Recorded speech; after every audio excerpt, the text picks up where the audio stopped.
சிவ விஷ்ணு மூர்த்திகளுடைய இணைவை சிந்தித்து கொண்டிருக்கின்றோம். வாழ்வும் வழிபாடும் என்ற பகுதியிலே. அதில்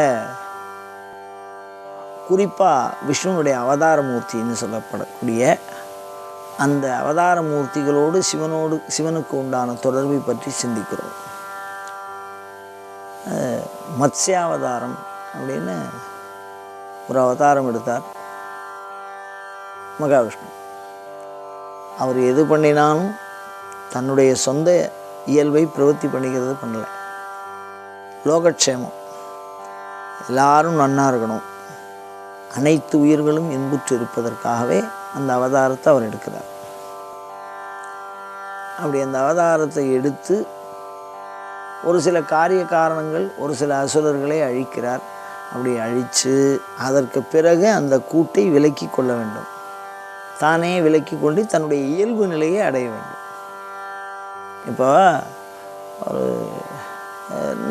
அந்த காலத்தில் கூத்துன்னு வச்சோம். இந்த கூத்துல எல்லாம் என்ன பண்ணுவான்னு கேட்டிங்கன்னா, வேஷம் போட்டுப்பா. வேஷம் போட்டு மேடை ஏறி ஒரு குறிப்பிட்ட கருத்தை நடிப்பா. அதுக்கப்புறம் அந்த வேஷத்தை கலைச்சிடுவா. அந்த மாதிரி விஷ்ணுவானவர் ஒரு வேஷம் போட்டுக்கிறார். அதுவே மத்ஸ்யாவதாரம், மீனாக இருக்கிறது அப்படின்னு ஒரு அவதாரம். அந்த அவதாரத்தில் ஒரு சில பயன்பாடு இருக்குது. அந்த அவதாரத்தை அவர் எடுக்கிறதுனால இந்த உலகுக்கு ஒரு சில நன்மை. அதை மாதிரி சிவபெருமான், விஷ்ணு மத்ஸ்யாவதாரம் இருந்தால் சிவபெருமான் கொக்காக இருக்கிறான். இதை தூண் சிற்பமாக நிறைய இடங்களில் போட்டிருக்காங்க. தரங்கம்பாடியில் ஒரு சில பகுதிகளில், கடல் சார்ந்த கோயில் பகுதி சார்ந்து சில கோயில்களில் தூண்கள் அமைச்சிருப்பான், கொக்கு போட்டிருப்பான். அது எதை குறிக்கும் அப்படின்னா, மீன்கள் நிறைந்த பகுதியையும் குறிக்கும், கொக்கையும் குறிக்கும். அது ஒரு அவதாரம். கொக்கை தூண்களில் போட்டிருக்காளே அப்படின்னா என்ன தோணும், இந்த மத்ஸ்யாவதாரத்தை நிவர்த்தி பண்ணி விஷ்ணுவனுடைய சுபாவத்தை மீண்டும் வரவழைக்கிறதுக்கு சுவாமி எடுத்தது கொக்கினுடைய அவதாரம். இது ஒரு கருத்து இருக்குது. அதே சமயத்தில் நம்ம சென்னையில் மயிலாப்பூரில் ராஜகோபுரம் இருக்கோ இல்லையோ, அதில் கிட்டத்தட்ட ஒரு 100க்கும் மேற்பட்ட தகவல்களை, புராணங்களை, கருத்துக்களை சொல்லக்கூடிய சிற்பங்களை அமைத்திருக்கிறார்கள். நான் சொல்கிறது சென்னையில் எழுந்தருளி இருக்கக்கூடிய மயிலாப்பூர் அப்படின்னு நீ சொல்கிற மாதிரியோ, அதில் கபாலீஸ்வரர் கோயிலில் ஒரு கோபுரம் இருக்குது, ராஜகோபுரம். அந்த கோபுரத்தில் இந்த மத்ஸ்யாவதாரத்தை போட்டிருக்காங்க. இதில் என்ன பண்ணியிருக்காரு அப்படின்னா, ரொம்ப அழகாக வடிச்சிருக்கான் அந்த சிலை. என்னென்னா, அந்த மத்ஸ்யாவதாரம் இருக்குது, பகவான் சிவபெருமான் கையில் ஒரு வாளால் அந்த மத்ஸ்யத்தினுடைய கண்ணை குத்தி அதை எடுத்து அதை மோதிரமாக போட்டுக்கிறார்.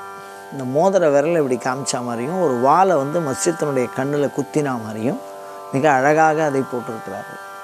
அதனால் அந்த மாதிரி வீரர் வடிவிலேயும் இந்த மத்ஸ்யாவதாரத்தை அழிச்சதாக சொல்லுவாள். மதுரை திருவிளையாடல் அப்படின்னு சொக்கநாதருடைய திருவிளையாடலை பார்த்தோம்னா, அவரும் நந்தியும் விஷ்ணுவும் பல நேரங்களில் தர்மஸ்வரூபம்னு சிவபெருமானுக்கு சொல்லியிருக்கு. விஷ்ணு நந்தியாக இருந்து சிவபெருமானை தாங்கினான். அது பேர் மால் விடைன்னு பேர். அந்த மாதிரி நிறையா சொல்லியிருக்கா. அந்த வகையில் விஷ்ணுவும் நந்தியும் ஒன்று. அந்த நந்தியம் பெருமான் மத்ஸ்யாவதாரம் எடுத்தபோது சிவபெருமான் மீனவனாக அதை அழித்து அதை காட்சி கொடுத்தார் அப்படின்னு சொல்லுவார். அப்போது மத்ஸ்யாவதாரமாக எடுத்த அந்த மூர்த்திக்கு அந்த தோஷ நிவர்த்தி பண்ணி இயல்பாக அந்த நிலையை அடைவதற்கு சிவபூஜை பண்ணின அந்த அவதார மூர்த்தி தான் இந்த கையில் கத்தி வச்சுருந்த சிவபெருமான் கையில் கத்தி வச்சுருக்கார். அவர் கையில் ஒரு மோதிரம் போட்டுருக்கார். அந்த மோதிரத்தில் அந்த மத்ஸ்யாவதாரத்தினுடைய கண்ணை கல்லாக பதிச்சிருக்கார். ஒன்றும் அவர் கழுத்தில் சில இடங்களில் ஒரு சங்கு ஒரு கொம்பை ஒடிச்சு வச்சுருப்பார், கொம்பு போட்டிருப்பார் சில சிவபெருமானுக்கு. அந்த கொம்பு வந்து ஆமை ஓடு இருக்கோ இல்லையோ அதை எடுத்து மேலே பதிச்சுன்னு இருக்கான், மார்பில் தரிச்சுன்னு இருக்கான் அப்படின்லாம் சொல்லியிருக்கா. அப்போது அந்த அவதாரத்தினுடைய சிறப்பை நமக்கு சூட்டுறதுக்காக அந்த மத்ஸ்யாவதார மூர்த்தியை நம்ம மயிலாப்பூரில் இருக்கக்கூடிய அந்த ராஜகோபுரத்தில் நம்ம தரிசனம் பண்ணலாம். அப்போ மத்ஸ்யாவதாரத்துலேயும் சிவபெருமான் தொடர்புடையவராக இருக்கிறார்.